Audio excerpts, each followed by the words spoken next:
وما عرفتش علاش اعتقلوني.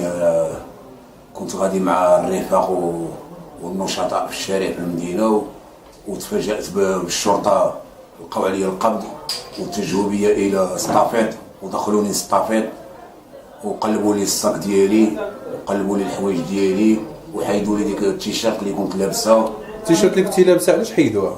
وما عرفتش علاش حيدوها.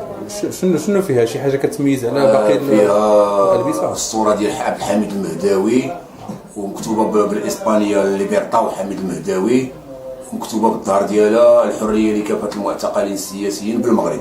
يعني حيدوا لك ديك الكاميسيتا ولا شنو؟ حيدوا لي ديك الكنسيته ودوها. حيدوها لك في الصافيط؟ حيدوها لي في الصافيط. ربما كان هذاك هو سبب الاعتقال ديال هذا.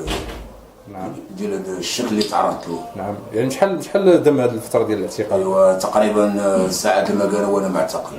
نعم. ورخاوك من بعد شنو قالوا لك؟ ما كاين لا متابعه لا كاين لا والو؟ ما كاين والو. قالوا لي صافي حنا غنحطوك هنايا وغتمشي بحالك وما ترجعش لتما لساحه التحرير.